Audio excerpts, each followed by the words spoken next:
Bismillahirrahmanirrahim. Ya Hayyu Ya Qayyum. Ya Hayyu Ya Qayyum, birahmatika nastaghith fa'aghithna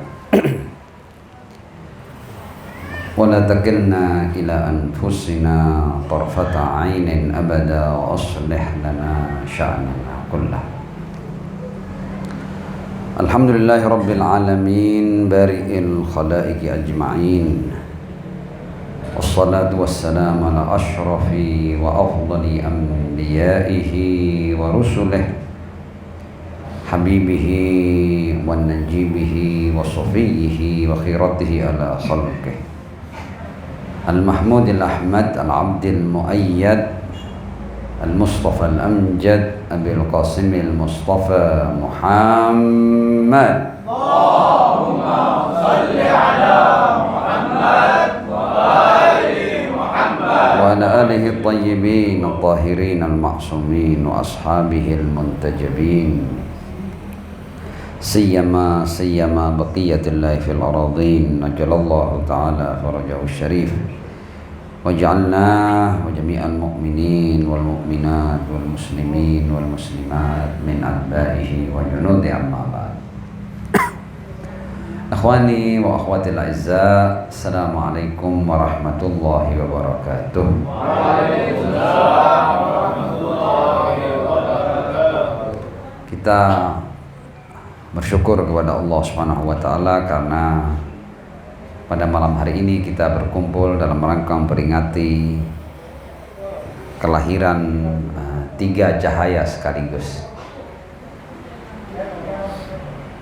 Cahaya Al-Imam Al-Husain bin Ali bin Abi Thalib alaihi salam, cahaya Al-Imam Ali Zainul Abidin As-Sajjad alaihi salam, dan juga cahaya Qamar Bani Hashim Abul Fadl Abbas qaddasallahu ta'ala sirruhu syarif.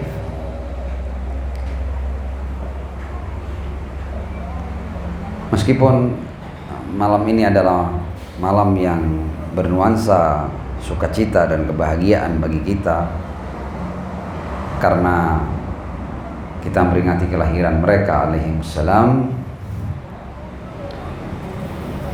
kita juga pada saat yang sama sedang berduka, sedang bersedih atas apa yang menimpa saudara-saudara kita di Gaza, di Palestina sana.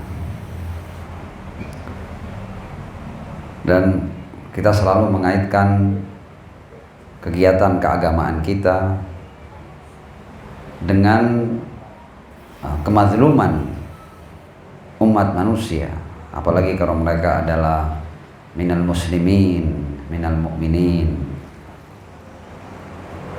Jadi sementara kita berbahagia atas kelahiran cahaya-cahaya agung itu, kita juga ingin menautkan majelis kita, berkah yang ada di majelis ini, pahala yang ada di majelis ini, perhatian Allah dan Rasulullah yang ada pada majelis ini kepada mereka yang sedang tertindas, yang sedang dijajah dan sedang berjuang di sana.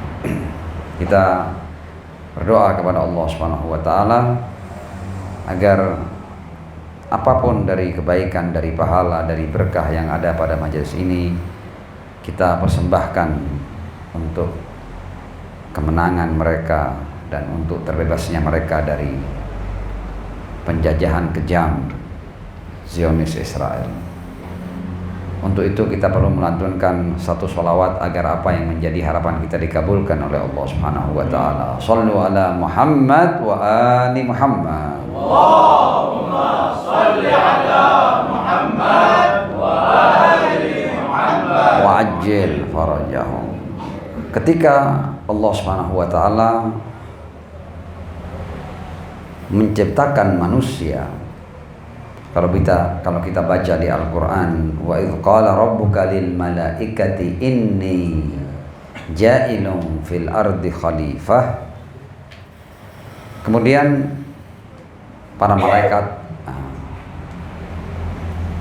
protes atau mungkin bertanya kepada Allah Subhanahu wa taala.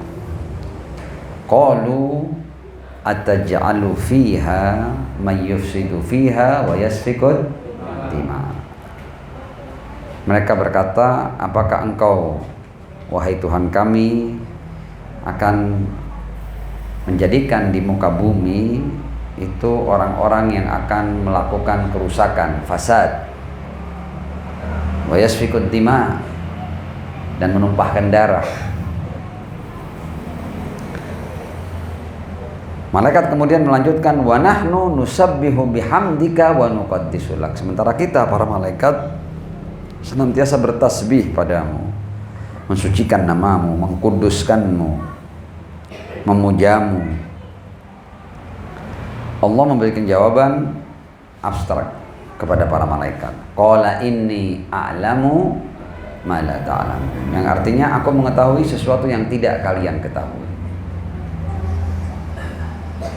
Kita tidak akan bahas terlalu panjang lebar ayat ini, hanya saja bahwa apa yang dikhawatirkan oleh para malaikat bahwa umat manusia akan melakukan kerusakan dan penumpahan darah itu sampai sekarang masih terjadi.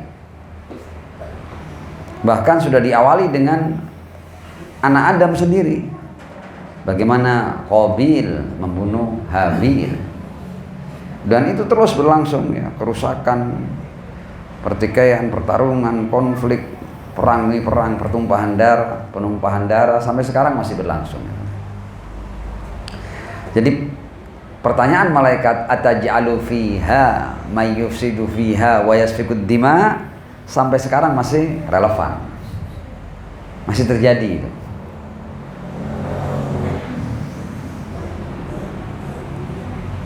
Nah, ayat ini dimulai dengan kalimat wa idz qala rabbuka lil malaikati inni ja'ilun fil ardi khalifah.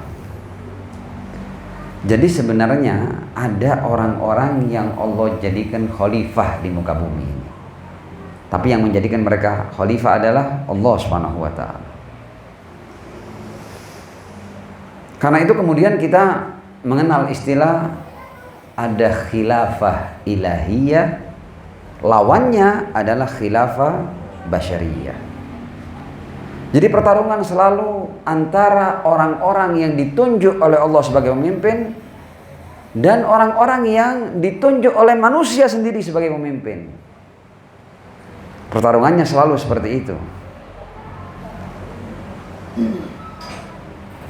Para pemimpin yang ditunjuk oleh Allah, mereka adalah khulafa ilahiyun.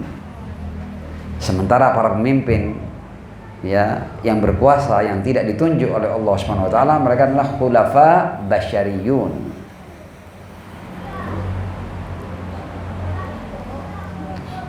Kalau kita mau mengenal istilah jahiliyah, apa sih yang bedakan masyarakat jahiliyah? Lawannya itu masyarakat ilahiyah sebenarnya. Jadi ketika sebuah masyarakat tidak berporos pada Tuhan,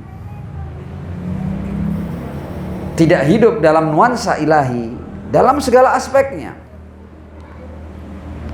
dari mulai pemimpinnya, ya, prinsip-prinsip hidupnya, konsep hidupnya, aturan hidupnya. Mereka yang tidak berporos pada Tuhan, berarti mereka adalah masyarakat jahiliyah. Di hadapannya adalah masyarakat ilahiyah, yaitu mereka yang berporos pada Tuhan. Jadi pokoknya siapapun yang berporos pada Tuhan, mereka adalah masyarakat ilahiyah. Yang tidak mau berporos pada Tuhan, otomatis jahiliyah. Nanti kita akan lihat.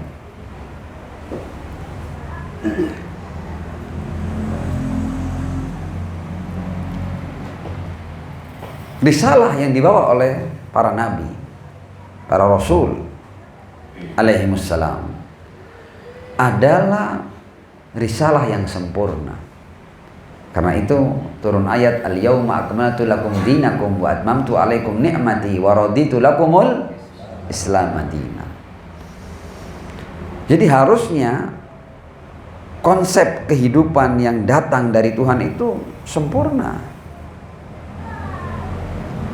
Ayat berkata, "Wa man ahsanu minallahi hukman liqaumin yaqilun." Siapa yang bisa mendatangkan hukum yang lebih baik daripada Tuhan? Memang kalau kita mau bertanya secara sederhana, logika kita akan mengatakan bahwa antara hukum Tuhan dan hukum manusia tidak bisa dibandingkan.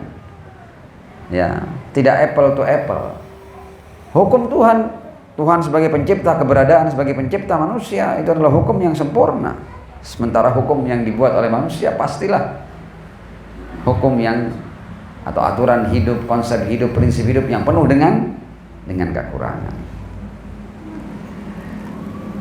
Di antara bukti bahwa ajaran yang dibawa oleh para nabi ini adalah ajaran yang sempurna, ajaran ini temanya tidak hanya terbatas pada kehidupan dunia yang sementara. Konsep-konsep hidup, prinsip-prinsip hidup yang dibuat oleh manusia itu adalah prinsip dan konsep hidup yang urusannya hanya dunia, hanya kehidupan sesaat ini, kehidupan yang kita jalani 30, 40, 50, 60, 70 tahun atau lebih sedikit, kurang sedikit. Mereka hanya berbicara tentang kehidupan sempit dunia. Sementara risalah yang dibawa oleh para nabi itu adalah sebuah risalah yang sifatnya komprehensif. Ya, dia berbicara tentang manusia sebelum hadir di alam dunia. Ada pembahasan tentang alamul lahud, alamul jabarut, alamul malakut, alamul arwah. Kemudian pasca kehidupan dunia juga ada pembahasan-pembahasan yang luar biasa tentang alamul qabr, alamul amwat, alamul barzah. Ya, yaumal ba'ats, yaumal hisab, asy-syafa'ah, kemudian pada puncaknya al-jannah wan nar. Jadi bahkan kalau kita mau bandingkan konsep hidup yang dibawa oleh para nabi dan para rasul, konsep hidup yang sempurna, temanya tidak hanya terbatas pada tema sempit dunia saja. Biasanya prinsip-prinsip hidup dan konsep hidup yang dibuat oleh manusia itu berpikir tentang kesejahteraan hidup manusia di dunia. Bagaimana manusia bisa makan, bagaimana manusia bisa minum, ya, bagaimana manusia itu aman di dunianya, ya, sejahtera. Pokoknya bagaimana manusia mampu menjalani kehidupan hewaninya. Itu adalah prinsip dan konsep kehidupan yang dibuat oleh manusia. Urusannya hanya hal-hal yang terkait dengan sisi hewani manusia. Mereka tidak berbicara tentang etika, tentang nilai-nilai, moralitas, apalagi tentang kehidupan abadi. Tidak punya. Kehidupan pasca kehidupan dunia, kehidupan pra kehidupan dunia, mereka tidak punya bahasan itu. Mereka tidak punya bahasan tentang siapa manusia, siapa penciptanya, dari mana, di mana, untuk apa diciptakan, akan kemana, apa tanggung jawabannya, tidak ada. Mereka tidak punya pembahasan itu. Jadi bahkan kalau kita mau bandingkan ya, risalah yang dibawa oleh para nabi dengan konsep-konsep hidup yang dibuat oleh manusia, itu konsep hidup yang dibuat oleh manusia sekup bahasanya hanya sangat terbatas dan hanya menyasar sisi hewani dari manusia. Padahal manusia lebih daripada seekor hewan. Manusia punya jiwa, punya nurani, punya fitrah, punya ruh, punya cita-cita yang tinggi, bahkan punya dambaan akan keabadian. Mereka tidak akan dapat jawaban dari prinsip dan konsep hidup yang dibuat oleh manusia. Jadi intinya, panduan hidup, konsep hidup, prinsip hidup yang dibawa oleh para nabi, risalatul anbiya wal mursalin, itu adalah sebuah risalah yang sempurna dan bersifat komprehensif, mengatur hampir seluruh aspek kehidupan manusia, baik dari sisi lahir maupun dari sisi zahir.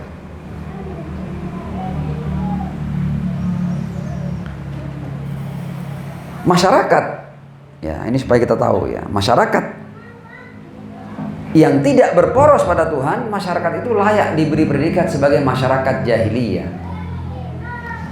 Kita mau tahu ya masyarakat jahiliyah seperti apa? Itu gambaran yang luar biasa diberikan oleh Al-Imam Ali bin Abi Thalib alaihi salam.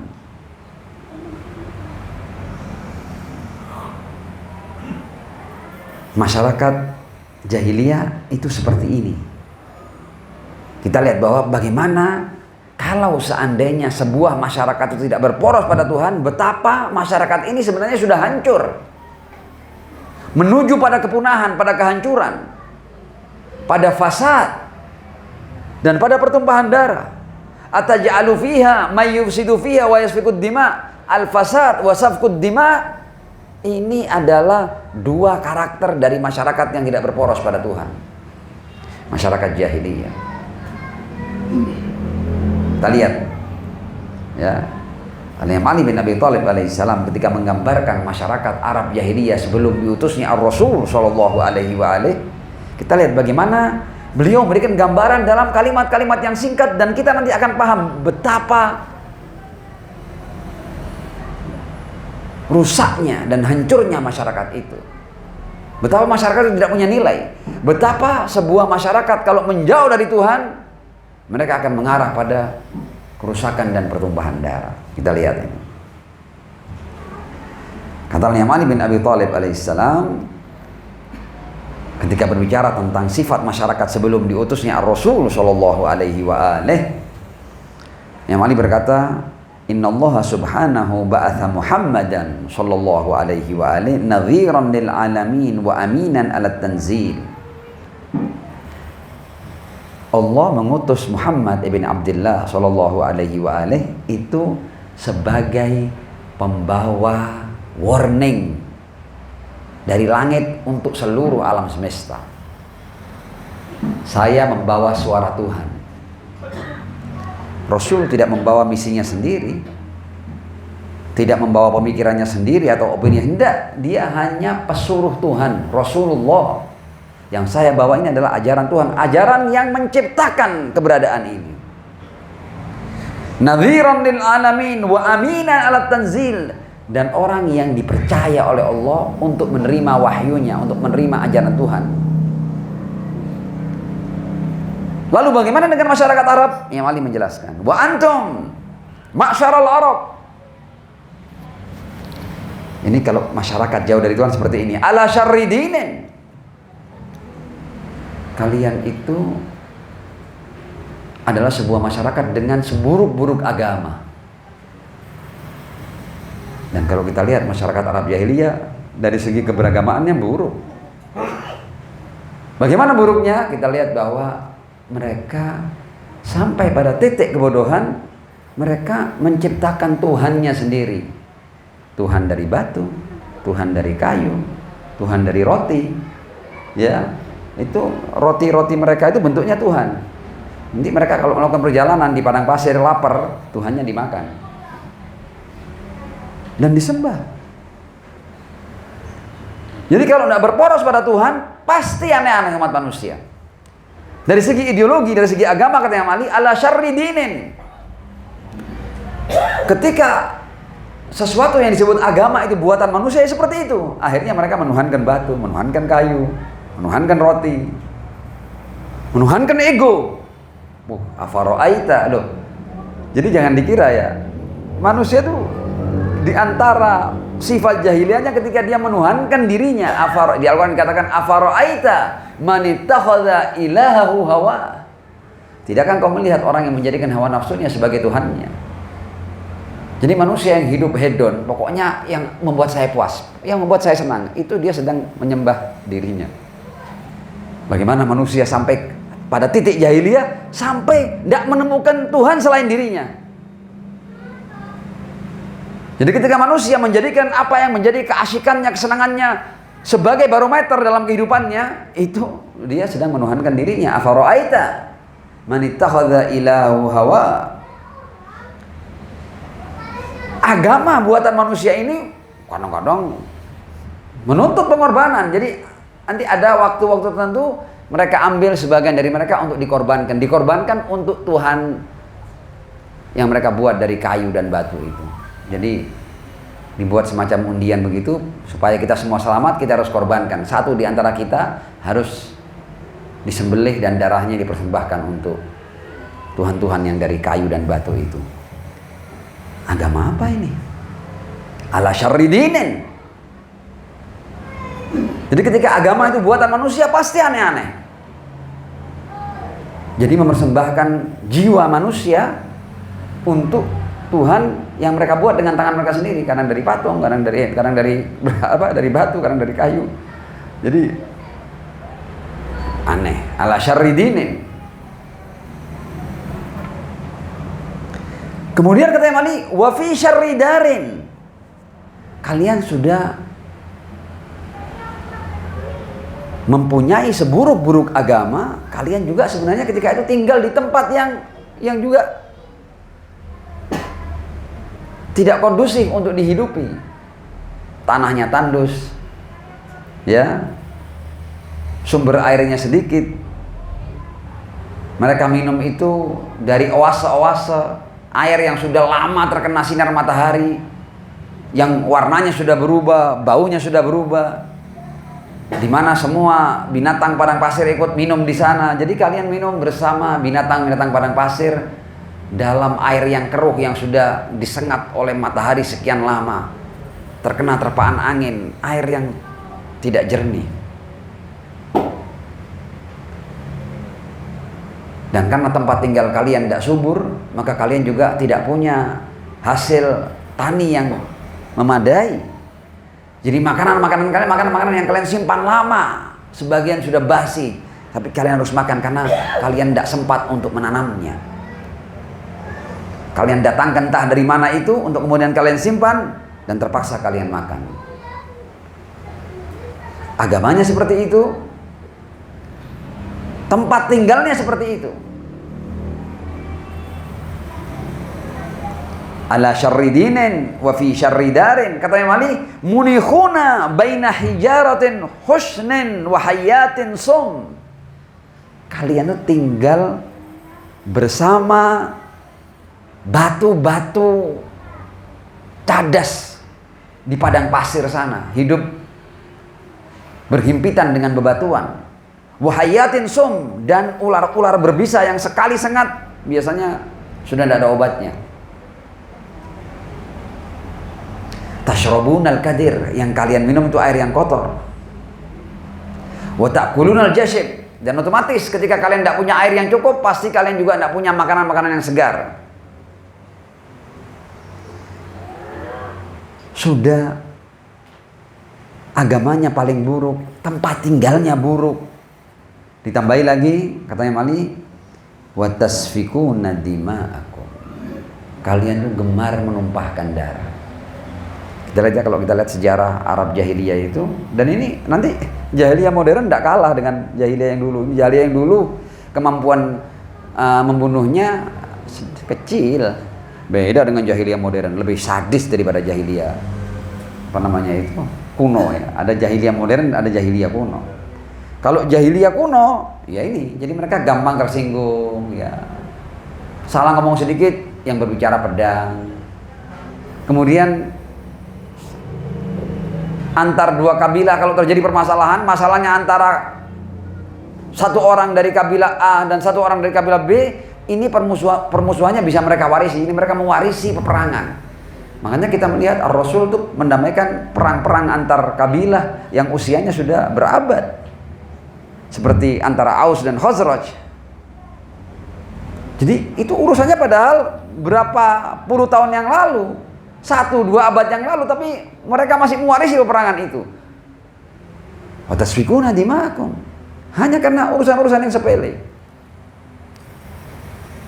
Bukan hanya itu, wa tasfikuna dima'akum untuk masyarakat Arab jahiliyah itu artinya kalian ini untuk urusan makan kalian rata-rata profesi kalian adalah perampok kafilah. Ya, ada bajak laut, ya, ada bajak padang pasir. Masyarakat Arab waktu itu kebanyakan pemudanya itu berprofesi sebagai bajak padang pasir. Jadi mengincar kafilah yang berjalan, dibunuhi semuanya, diambil hartanya, diambil makanannya, diambil airnya. Profesi rata-rata mereka seperti itu. Ya. Wa taqta'una arhamakum. Kalian dengan sedikit salah paham kalian sudah putus hubungan keluarga sudah. Jadi masyarakat yang ideologinya buruk, tempat tinggalnya buruk, perangainya buruk, pekerjaannya buruk, semuanya urusannya darah dan kerusakan. Adapun kehormatan wanita tidak ada di sana. Hubungan antara laki-laki dan wanita tidak ada hukum di sana. Wanita betul-betul seperti barang. Betul-betul seperti barang. Bukan manusia.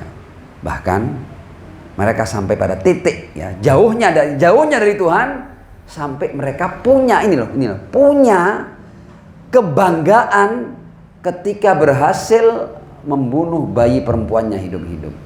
Ya, antum bayangkan itu. Hanya karena khawatir tidak bisa beri makan, khasyata imlak kata bahasa Al-Quran, mereka membunuh bayi-bayi perempuannya. Masyarakat yang kalau mendengar istrinya melahirkan dan tangisan bayi itu adalah bayi wanita, dhalla wajhuhu muswaddan, wajah mereka memerah kehitaman, geram mereka. Kenapa kok istri saya melahirkan anak perempuan? Malu. Ini kan keanehan kan, perangai yang aneh. Dan ya apa caranya supaya nanti tidak jadi bahan pembicaraan, cepat-cepat diambil oro itu dan kemudian dikubur hidup-hidup. Jangan dikira jahiliyah modern tidak seperti itu. Jahiliyah modern urusan aborsi, bahkan belum lahir sudah dibunuh. Ya.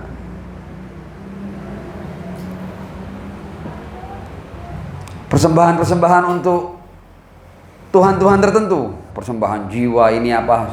Silakan Anda itu telusuri kelompok-kelompok satanik itu, mereka punya persembahan. Kadang yang harus dipersembahkan anaknya, kadang yang harus dipersembahkan istrinya, kadang yang harus dipersembahkan tuh bapak ibunya. Manusia tidak berdosa, ya. Persembahan. Al-asnam fikum mansubah. Kata Imam Ali bahwa Tuhan kalian ini sedemikian banyaknya sampai-sampai kalian itu tidak bisa jalan karena banyaknya Tuhan, banyaknya patung. Al-asnam fikum mansubah wal atham bikum maksubah. Dosa itu sudah terjalin dengan keseharian kalian. Ini masyarakat yang sudah tidak ada kesetiaan, tidak ada kejujuran, tidak ada saling menghormati, tidak ada saling menghargai, tidak ada belas kasih, ya. Kalau Anda lihat masyarakat Arab pada saat itu ketika kaget mereka melihat Ar-Rasul, ketika Al-Hasan dan Al-Husain lahir sebagai cucu-cucu Ar-Rasul, dan kemudian Ar-Rasul berkali-kali menciumi cucunya ini, ada orang-orang Arab yang melihat, saya punya 10 anak laki, satu pun tidak pernah saya cium. Jadi bayangkan betapa kerasnya hati masyarakat ketika jauh dari Tuhan. Bahkan mereka tidak punya belas kasih untuk mencium darah dagingnya. Ar-Rasul berkata, "Man la yarham la yurham." Yang tidak bisa memberikan belas kasih, dia tidak akan dikasihi oleh Allah Subhanahu wa taala. Jadi masyarakat yang sepenuhnya transaksional, semuanya ada hitung-hitungannya, dan urusannya adalah ego. Kalau tidak cocok, dia berusaha bagaimana caranya ini dihilangkan, dipeti matikan.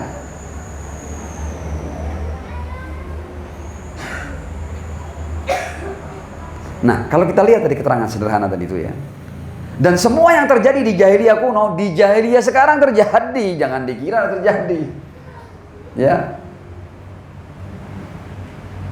Pertarungan kepentingan di setiap tempat ada mafianya, ada premanismenya, ya. Jangan dikira yang terjadi di zaman dulu, di zaman sekarang terjadi, di zaman ini terjadi juga. Bahkan di zaman ini dikemas dalam kemasan yang lebih luar biasa. Perdagangan manusia, perdagangan wanita, eksploitasi wanita. prostitusi, ya, jual beli organ. Orang diculik, dibunuh hanya untuk diambil organnya, jadi jual beli organ. Ini mungkin di zaman itu belum ada. Jahiliyah kuno belum mengenal ini. Jahiliyah zaman sekarang. Jadi untuk urusan keuntungan, untuk urusan dunia, mereka tidak punya nilai. Jadi semua mereka tabrak untuk kepentingannya, untuk keuntungannya, untuk kekuasaannya, untuk kedudukannya. Apa yang terjadi di Gaza sekarang ini hanya dalam rangka mempertahankan kekuasaan. Tidak masalah mereka melakukan genosida, itu tidak masalah. Sampai sekarang ini kita mau lihat berita takut kita. Kita membuka kiriman-kiriman serangan Israel kepada rakyat Palestina, takut kita. Kita melihat bagaimana ada sekelompok manusia yang tega melakukan hal yang seperti itu kepada umat manusia yang lain.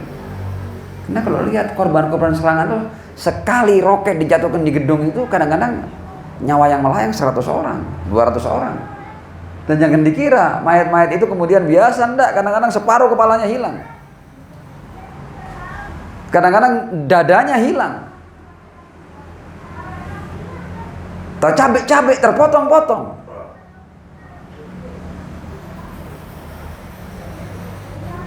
Dan tidak malu. Sebagai negara-negara besar kemudian mendukung negara yang melakukan kebiadaban seperti ini. Jadi apa yang digambarkan oleh Imam Ali tentang masyarakat jahiliyah yang tidak berporos pada Tuhan sampai sekarang masih ada. Bahkan lebih keji.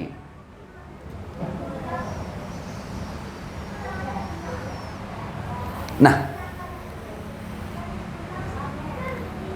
Al-Quran, ya, ini sengaja saya giring di sini dulu untuk sampai nanti kita masuk pada kesimpulan. Shallu ala Muhammad wa ali Muhammad. Allahumma shalli ala Muhammad wa ali Muhammad. Wa'ajjil farajahum. Nah, ketika Allah Subhanahu wa taala mengutus Muhammad bin Abdullah sallallahu alaihi wa alihi. Ini salah satu simbol terbaik dari insan-insan ilahi. Itu Allah kemudian memberikan perintah seperti ini. Wa'tasimu bihablillahi jami'an. Allah mengajak umat manusia untuk berporos kepada Tuhan. Kamu ini tidak akan selamat kecuali kamu berpegang pada tali Allah. Kamu harus cari mana tali menuju Tuhan itu mana. Wa'tasimu bihablillah. Jadi kalian jangan berprinsip pada sembarang prinsip. Kalau kalian berprinsip pada kapitalisme, pada komunisme, pada liberalisme, ya ini yang terjadi. Ini dunia kapitalisme seperti ini, dunia liberalisme seperti ini, dunia komunisme juga seperti ini. Isme-isme yang lain yang buatan manusia itu semuanya isme-isme yang sama sekali tidak berporos pada Tuhan. Dan ketika tidak berporos pada Tuhan, mereka tidak kenal nilai baik dan buruk. Mereka hanya mengenal kekuatan, kepentingan, kekayaan, kepuasan, kekuasaan. Ayat ya. Wa'tasimu bihablillahi jami'an. Jadi kita diminta untuk semuanya berpegang pada tali Allah. Loh, tali Allah itu apa? Loh, Anda harus tahu loh. Tali Allah ya apa yang dari Tuhan? Yang dari Tuhan itu apa? Yang dari Tuhan adalah siapa yang diutus oleh Tuhan, itu tali Allah itu. Para nabi, para rasul, ya siapapun yang diutus oleh Tuhan, ditunjuk oleh Tuhan, itu tali Allah. Kitab suci yang mereka bawa, ya itu tali Allah. Al-Quran hablullah, Ar-Rasul hablullah. Para imam yang melanjutkan risalah Ar-Rasul, mereka adalah hablullah. Ahlul bait itu hablullah. Loh, tali Allah ini harus jelas. Apa tali Allah itu? Untuk bisa kita berpegang. Kalau tidak jelas, apa tali Allah itu? Jadi tali Allah adalah insan-insan ilahi, para nabi, para rasul. Di setiap zaman pasti ada tali Allah. Wa'tasimu bihablillahi jami'an wala tafarraqu, dan jangan kalian berpecah belah. Karena kalau kalian tidak punya tali Tuhan, kalian akan punya banyak tali. Talinya fulan, talinya fulan, talinya kelompok ini, talinya kelompok itu. Ada banyak tali. Dan kalau ada banyak tali, kalian tidak bisa bersatu. Yang bisa membuat kalian bersatu adalah adanya satu poros. Dan poros itu tidak ada yang lebih benar daripada poros Tuhan. Ya. Jadi ini semua, nanti akan kita lihat, ini semua sudah dijelaskan di Al-Quran, sudah dijelaskan, jelas sekali. Salah satunya ayat ini ya, wa'tasimu bihablillahi jami'an wa la tafarraqu.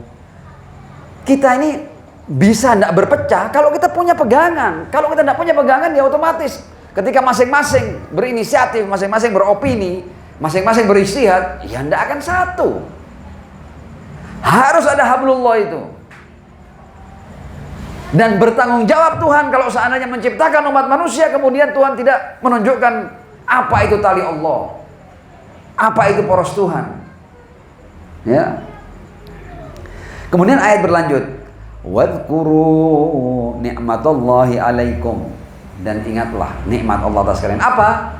Idh kuntum a'daan, ketika kalian saling bermusuhan. Loh, kalau kalian tidak ada tali Allah, pasti kalian bermusuhan. Karena masing-masing kalian ingin memimpin, masing-masing kalian ingin berkuasa, masing-masing kalian ingin menang.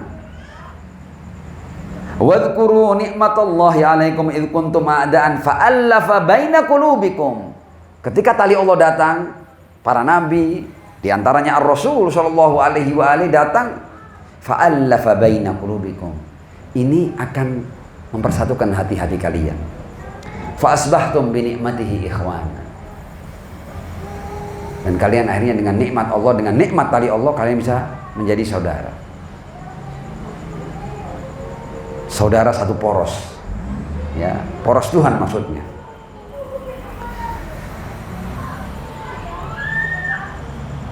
Ayat berlanjut. Wa kuntum ala syafa hufratin minan nar. Ketika sosok Rasul ini turun, sebenarnya kalian tuh sudah di tepi jurang kehancuran. Nanti apa tepi jurang kehancuran ini? Terkoneksi dengan apa ini disampaikan oleh Ali bin Abi Thalib alaihissalam tadi itu. Wa kuntum ala syafa hufratin minan nar fa anqadzakum minha. Jadi Rasul datang menyelamatkan kalian. Bayangkan kalau seandainya Rasul tidak datang dan kalian waktu itu mempunyai seburuk-buruk agama, tinggal di tempat yang paling buruk, ya.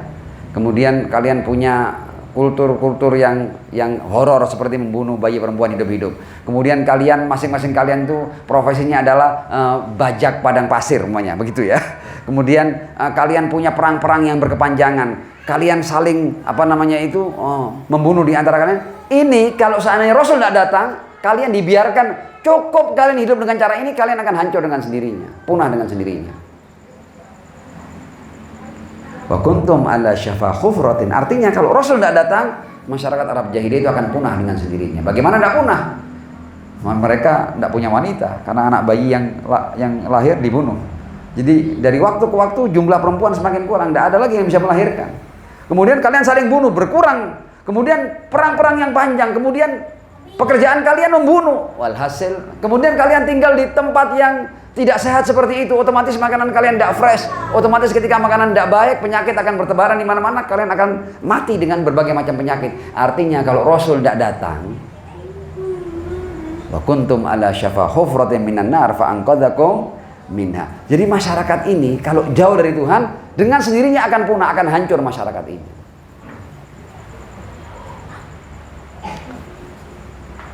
Apakah yang terjadi pada jahiliyah kuno tidak terjadi pada jahiliyah modern? Terjadi. Kalau ini juga, kalau masyarakat dari waktu ke waktu semakin jauh dari Tuhan, mereka akan hancur dengan sendirinya, hancur dengan sendirinya. Lihat jahiliyah modern. Ya, jiwa manusia murah.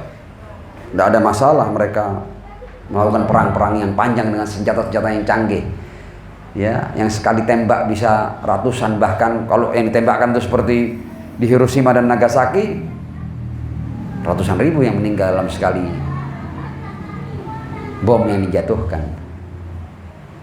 Ya, dan sekarang ini sudah diambang kehancuran. Ini kalau tidak kembali ke poros Tuhan, ya umat manusia akan menghancurkan diri mereka sendiri.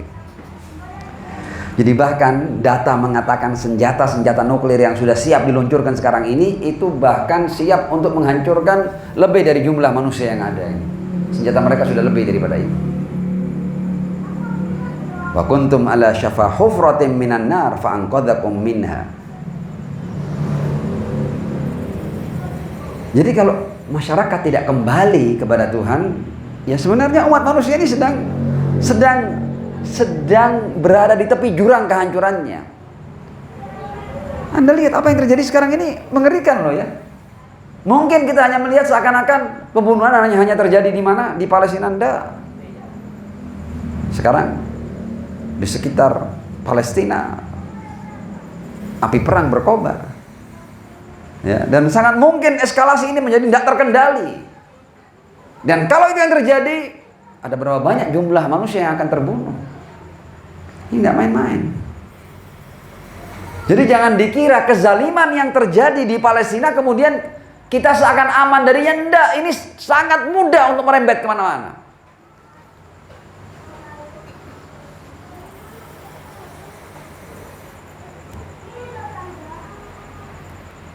Jadi sekarang kita sedang tidak baik-baik saja. Dan kembali apa yang dijadikan pertanyaan malaikat itu seakan-akan ada di hadapan kita. Ataj'alu fiha may yufsidu fiha wa yasfikud dima. Kerusakan kita lihat di mana-mana, pertumpahan darah kita lihat di mana-mana.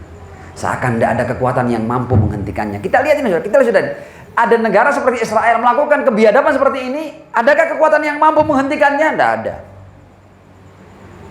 Ini tidak main-main loh ya. Ini pembunuhan tiap hari. Anda buka berita itu 100 syahid itu sedikit. Dalam satu hari bisa 100, 200, 300. Dan dunia seakan tidak punya kemampuan untuk menghentikan ini.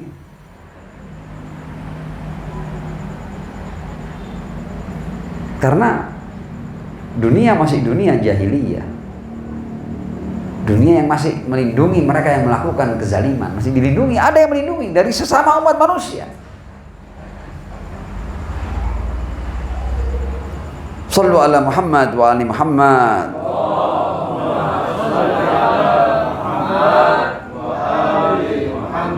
Wa ajil farajahum. Nah,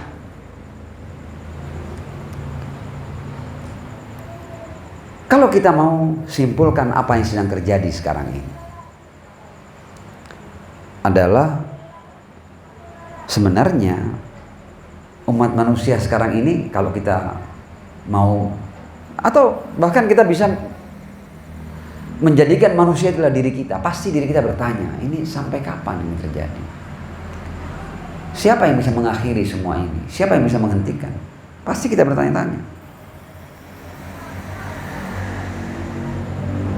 Kalau kita berbicara tentang siapa yang bisa menghentikan kejahatan, ya pasti kalau yang melakukan kejahatan ini punya kekuatan, kita pasti akan mencari siapa yang punya kekuatan yang lebih besar daripada penjahat ini untuk bisa menghentikannya. Tidak bisa.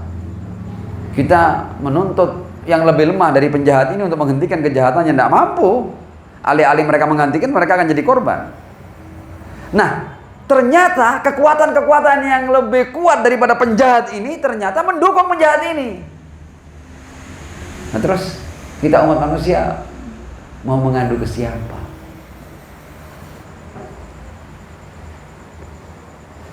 Nah, sebelum sampai pada jawaban kita akan membahas ini. Kenapa kok sampai kezaliman ini merajalela? Kenapa kok fasad dan pertumpahan darah itu sampai sekarang masih merajalela? Kenapa? Salah siapa? Apakah salah Tuhan? Atau salah umat manusia sendiri? Jawabannya kita akan temukan di ayat-ayat Allah. Ma'as salati ala Muhammad wa ali Muhammad. Allahumma salli ala Muhammad wa ali Muhammad. Wa ajil farajum. Jadi masalahnya ada di pertama tadi. Inni ja'ilum fil ardi khalifah. Loh, harusnya manusia itu berporos pada Tuhan, jangan berporos pada yang lain. Kalau manusia meninggalkan insan-insan ilahi, ya ini jadinya. Kita lihat ya. Allah berkata di Al-Quran. Ini di surat Al-Mu'minun. Kalau ada yang mau mengkaji lebih jauh ya. Al-Mu'minun ayat 44. Thumma arsalna, dan ini di Al-Quran kan, kitab suci terakhir. Thumma arsalna rusulana tatra. Allah berkata, kami sudah kirimkan utusan-utusan kami tatra, silih berganti, sambung menyambung, tidak pernah kosong dunia ini dari insan ilahi. Adam yang menggantikan Adam sampai ke era Nuh, yang menggantikan Nuh sampai ke era Musa, ke era Ibrahim, ke era Isa, ke era Muhammad bin Abdullah sallallahu alaihi wa alihi. Allah berkata, "Tsumma arsalna rusulana tatra." Jadi pilihan-pilihanku, orang-orangku itu aku utus silih berganti, aku kirim untuk kalian silih berganti.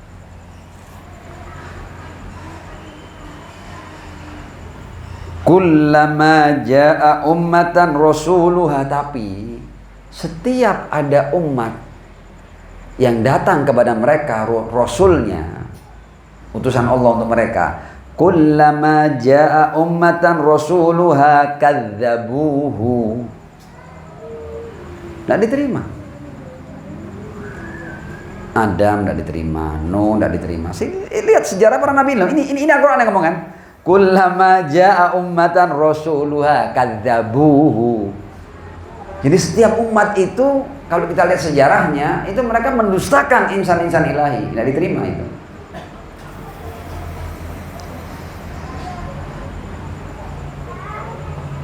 Jadi Tuhan tidak salah, Tuhan sudah memberikan jalan, memberikan pemimpin, memberikan pemberi petunjuk. Kalau kalian ikut ini, aman semuanya. Tapi kullama jaa ummatan rasuluha kadzabuhu. Nah, ketika kalian tolak insan ilahi, manusia yang adil, yang hakim, yang alim, ya kan? Yang thayyib, yang halim, pasti yang diutus Tuhan itu adalah manusia-manusia dengan perangai yang sempurna kebaikannya. Ketika ini kalian dustakan, berarti kalian milih yang bukan ini kan, yang bukan ini. Ya kalian akan ketemu Fir'aun, akan ketemu Namrud, ya. Akan ketemu yang seperti Fir'aun dan Namrud. Dan silahkan rasakan. Ketika kalian tolak orang-orang yang dikirim oleh pencipta keberadaan, dan kalian justru ikut orang-orang seperti Fir'aun dan Namrud, ya silahkan nikmati kekejamannya, nikmati kezalimannya, nikmati kebengisannya, nikmati kepongahannya, nikmati arogansinya, nikmati kesewenang-wenangannya. Kullama jaa ummatan rasuluha kadzabuhu. Nah, ayat lain di Al-Quran memberikan gambaran, seandainya kalian menerima para utusan kami, kehidupan kalian tidak seperti sekarang ini. Tidak ada itu protes malaikat, ataj'alu fiha may yufsidu fiha wa yasfikud dima. Tidak ada itu. Tapi karena manusia kadzabuhu, yang dijadikan penguasa orang-orang yang mufsid dan orang-orang yang musfik lid-dima. Silakan terima. Fir'aun itu ketika ada berita dari mimpi seorang ahli nujum atau seorang dukun bahwa kekuasaannya akan digulingkan oleh bayi laki-laki yang lahir, dalam rangka menjaga kekuasaannya, dia bunuh seluruh bayi laki-laki yang lahir. Yudzabbihuna abna'ahum. Nah, Al-Quran memberikan gambaran lain. Seandainya kalian umat-umat itu menerima rasul-rasul kami yang jadi seperti ini.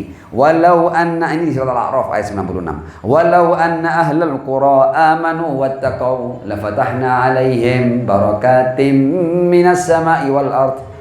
Seandainya penduduk negeri-negeri ini mau beriman dan mau bertakwa, mau menerima insan-insan ilahi, lafatahna, kami akan buka untuk mereka barakatin, berkah-berkah dari langit dan dari bumi.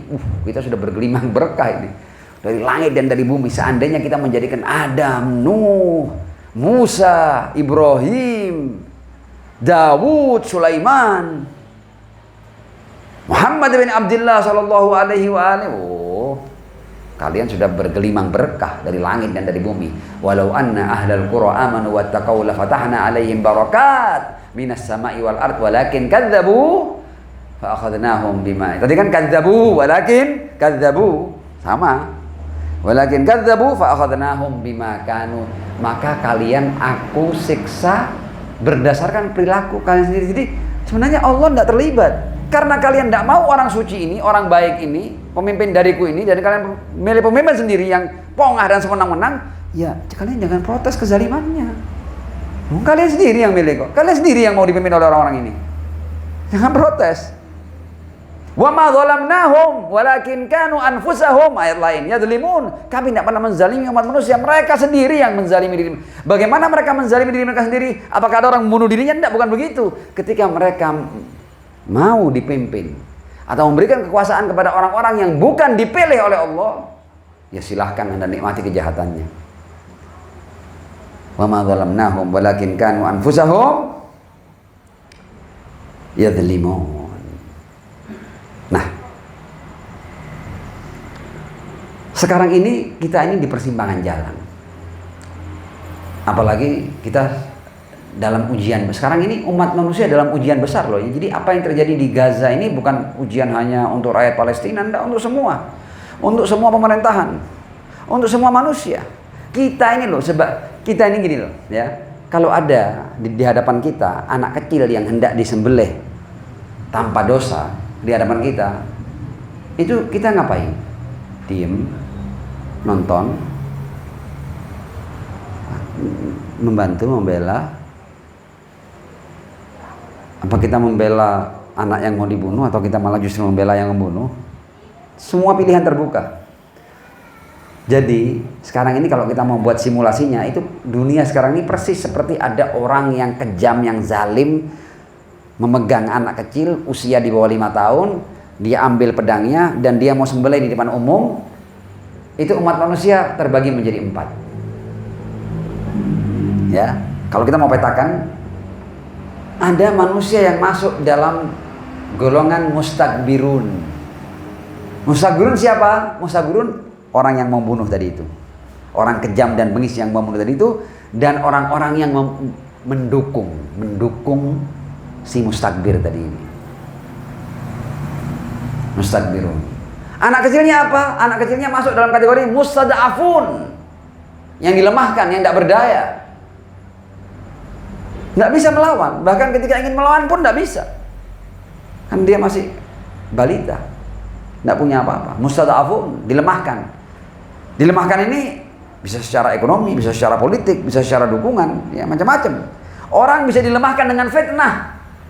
Bayangkan ini, ya, pejuang Palestina, rakyat Palestina dilemahkan dengan apa? Dengan tuduhan bahwa mereka teroris. Jadi ada kelompok yang mau berjuang ingin meraih kemerdekaannya, diberi label teroris, sehingga semua dunia memusuhinya sebagai teroris. Gila enggak ini? Mustad'afun, dilemahkan. Secara jati diri dilemahkan. Ini sudah dirubah jati dirinya. Ini yang dizalimi menjadi pemberontak lah, teroris lah, pelaku kejahatan lah. Mustad'afun, bahkan mereka loh. Jadi kadang-kadang kita tidak salah loh ya kalau melihat orang Palestina yang kadang-kadang sudah pasrah menyerah. Kenapa? Karena mereka dilemahkan.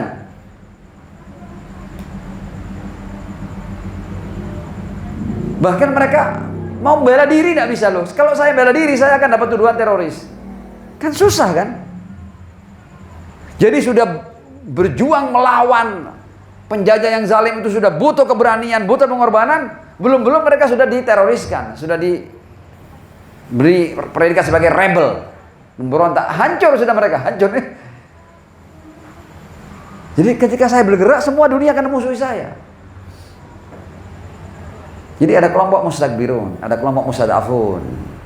Di luar yang berbuat kezaliman dan yang dizalimi ini ada 2 kelompok. Ada kelompok mujahidun dan muqawimun yang berjuang membela si mazlum dan melawan si zalim. Muqawimun, mujahidun. Tapi ada juga kelompok-kelompok yang apatis, gak melok-melok. Kalau bahasa Al-Quran, Al-Qaidun. Semuanya ada di Al-Quran. Ya, kita baca ya ayatnya ya. Al-Quran mengatakan, la yastawil qaiduna minal mu'minina ghairi ulid darar wal mujahiduna fi sabilillahi bi amwalihim wa anfusihim.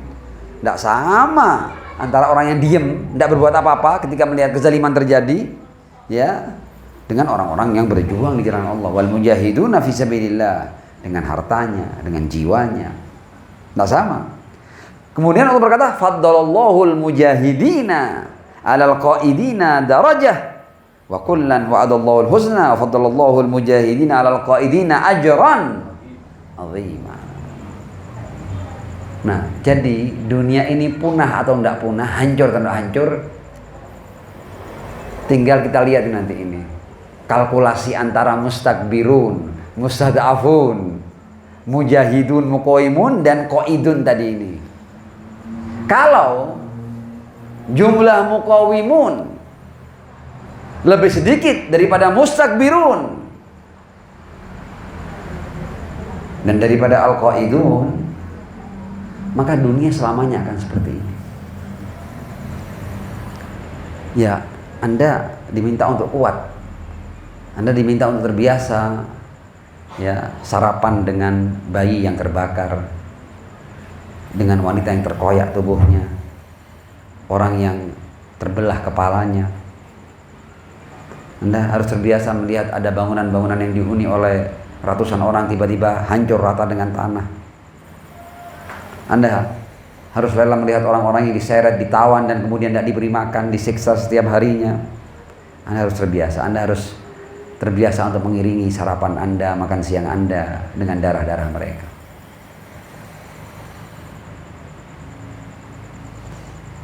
Karenanya kita dihadapkan pada pilihan. Boleh jadi kita bukan dari kelompok mustakbirun, boleh jadi kita bukan dari kelompok yang mendukung istikbar, tapi sangat mungkin kita menjadi orang-orang yang apatis, menjadi al-qaidun yang tidak mau berbuat apa-apa, tidak mau terlibat apa-apa terhadap kezaliman yang sedang terjadi, yang dilakukan oleh mustakbirun terhadap mustad'afun. Nah, kita kembali kepada 3 sosok yang kita peringati pada malam ini, hari kelahirannya. Al-Husain ibn Ali bin Abi Thalib alaihissalam, Al-Imam Ali Zainul Abidin As-Sajjad alaihissalam, dan Abul Fadl Al-Abbas alaihimussalam adalah orang-orang yang tidak mau diam melihat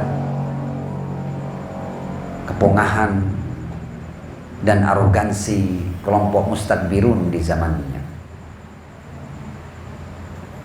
Dan mereka mengajarkan kepada kita dalam rangka melawan mustakbirun, pengorbanan adalah sesuatu yang wajib kita lakukan. Nanti kalau saya ikut, nanti saya terbunuh, meskipun Anda terbunuh. Nanti kalau saya ikut, rumah saya akan dihancurkan, biarkan rumah Anda dibakar. Nanti anak-anak saya, nanti berikan semua yang Anda miliki dalam rangka melawan mustakbirun. Ini pelajaran berharga loh ya. Kalau seandainya Al-Husain tidak memberikan pelajaran itu, maka kita akan selalu menghitung untung rugi. Kalau berbahaya bagi kita, kalau merugikan kita, kita pasti akan menjadi al-qaidun. Orang semulia dan sesuci Al-Husain bin Ali bin Abi Thalib alaihissalam, sesuci As-Sajjad alaihissalam, semulia Abul Fadl Abbas, mereka memberikan contoh kepada kita untuk kadang-kadang Anda tidak perlu khawatir untuk mempersembahkan jiwa Anda, harta Anda, seluruh yang Anda miliki dalam rangka melawan mustakbirun. Karena kalau tidak, dunia ini akan dikuasai oleh mustakbirun, dan siapapun yang melawan mereka, mereka akan memakai apa yang dilakukan oleh Fir'aun, yudzabbihuna abna'ahum. Apapun yang bertentangan dengan mereka, yudzabbihuna abna'ahum. Dan kalau kita diam, bukan tidak mungkin kita akan menjadi mustad'afun, kita akan menjadi korbannya, kita akan menjadi lemah seperti itu karena tidak ada yang melawan. Nah, sekarang ini yang menjadi korban langsung bukan kita, tapi suatu hari nanti bukan tidak mungkin kalau kita diamkan mustakbirun berkuasa, semakin besar kekuasaan mereka, maka kita akan menjadi mustad'afunnya. Kita akan menjadi bayi yang akan disembelih itu, dan kita tidak berdaya untuk berbuat apa-apa.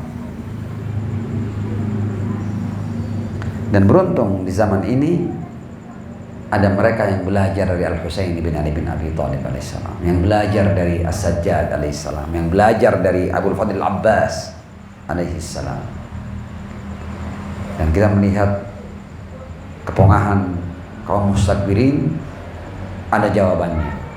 Meskipun kurang, tapi ada jawabannya. Dan kita berharap kepada Allah Subhanahu wa taala, mudah-mudahan seluruh dunia, seluruh manusia sadar, seluruh insan mukmin, seluruh mereka yang berporos pada Tuhan untuk berani mengambil langkah melawan kaum mustakbirin. Dan semakin banyak orang yang berani melawan kaum mustakbirin, maka kaum mustakbirin akan menjadi lemah. Dan kalau mereka lemah, maka kekuasaan di bumi ini akan Allah serahkan kepada hamba-hamba Allah yang soleh. Allah sudah menurunkan hamba-hamba yang soleh ini dari mulai awal sampai sebelum yang terakhir. Tidak pernah digaibkan oleh Allah Subhanahu wa taala. Yang terakhir ini menunggu keseriusan kita. Kalau kita tidak serius, ya nasibnya akan sama. Al-Mahdi akan sama dengan Al-Askari. Al-Mahdi akan sama dengan An-Naqi, Al-Hadi, Al-Jawad, Al-Ridha, Al-Kadhim, As-Sadiq, Al-Baqir, As-Sajjad, Al-Husaini bin Ali bin Abi Thalib, akan sama nasibnya.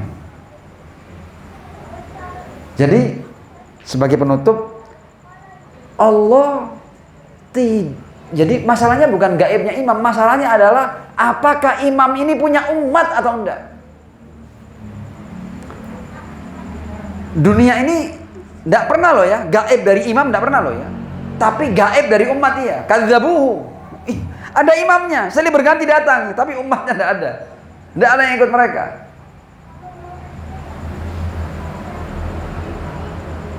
Jadi sepanjang sejarah manusia ini yang gaib itu umat. Imamnya ada, imamnya hadir. Baru terakhir ini imamnya digaibkan. Karena umat gaib, ya imamnya digaibkan aja kalau gitu sekalian. Ketika imam gaib, kita dijajah oleh kaum mustakbirin. Dan satu-satunya jalan untuk Anda selamat dari jajahan kaum mustakbirin, Anda menjadi umat yang taat kepada imam. Ketika Anda sudah menjadi umat yang taat untuk imam, maka imam akan Allah hadirkan untuk kita semua. Dan kita bermohon kepada Allah Subhanahu wa taala agar zaman hadirnya imam itu semakin dekat, dan demi dekatnya kehadiran itu kita harus mempersiapkan diri sebagai umat yang siap taat dengan imam itu. Asadallahu ayyamakum thumma afa minkum. Wassalamualaikum warahmatullahi wabarakatuh.